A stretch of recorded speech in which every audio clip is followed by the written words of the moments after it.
Salam sukacita, salam sehat bagi kita semua, Bapak Ibu yang dikasihi Tuhan. Kita akan mendengarkan firman Tuhan renungan harian untuk Senin 27 Mei tahun 2024. Sebelum mendengar firman Tuhan, mari kita berdoa. Kasih karunia dan damai sejahtera dari Allah Bapa Tuhan kita dan dari Yesus Kristus menyertai kamu. Amin. Firman Tuhan bagi kita hari ini yang tertulis dalam kitab 1 Timotius 3 ayat 16. Demikian pembacaan firman Tuhan. Dan sesungguhnya agunglah rahasia ibadah kita, Dia yang telah menyatakan dirinya dalam rupa manusia, dibenarkan dalam roh, yang menampakkan dirinya kepada malaikat-malaikat, diberitakan di antara bangsa-bangsa yang tidak mengenal Allah, yang dipercayai dalam dunia, diangkat dalam kemuliaan. Demikian pembacaan firman Tuhan. Bapak Ibu yang dikasihi Tuhan, ada satu pertanyaan di dalam kehidupan kita sebagai orang percaya, apalah arti ibadahmu? Ibadah yang sesungguhnya ialah bagaimana seseorang memahami dan menghidupi kehadiran Allah di dalam ibadahnya, dalam persekutuannya. Jadi ibadah yang sesungguhnya kita harus mampu merasakan kehadiran Allah, kehadiran Kristus. Maka ketika kita beribadah, seluruh rangkaian acara ibadah itu, bahkan seluruh apa yang kita perbuat kiranya menunjukkan kemuliaan bagi Tuhan.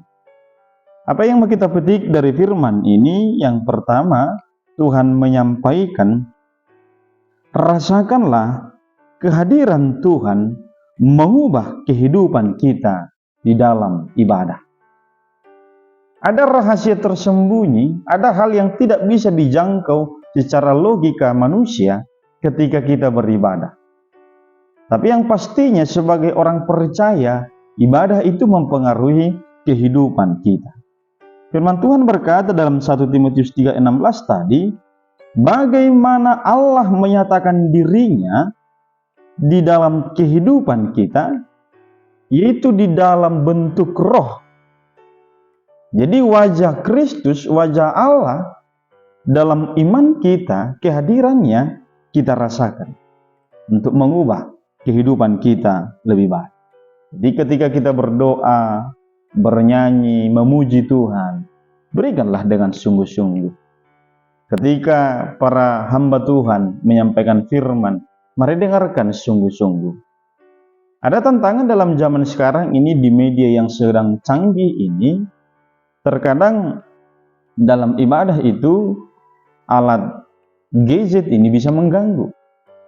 Karena itu selagi kita beribadah, ada baiknya kita fokuskan.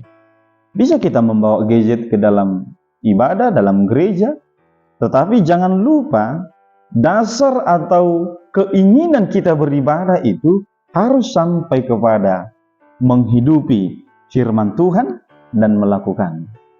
Bapak Ibu yang dikasihi Tuhan, zaman sekarang ini itu tantangan kita. Ketika ibadah bisa terganggu karena katakanlah status media sosial, penggunaan gadget ini. Semoga kita mampu mengendalikannya dengan sungguh-sungguh. Karena dikatakan Roh Kudus hadir di dalam ibadah kita. Jadi kehidupan kita harus mampu merasakan kehadiran Roh Kudus di setiap kita beribadah. Yang kedua, firman Tuhan mengajak kita melalui ibadah membawa kehidupan yang lebih baik. Jadi orang yang sudah terbiasa beribadah, ketika dia tidak ibadah, suatu ketika ada sesuatu yang kurang dalam dirinya.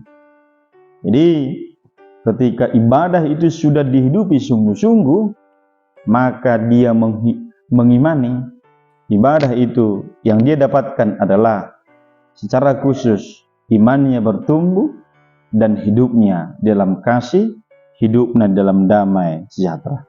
Semoga Bapak Ibu yang dikasihi Tuhan, dalam ibadah kita semakin serius, bersungguh-sungguh, dan memberikan hati jiwa kita di dalam ibadah kita yang diinginkan Tuhan.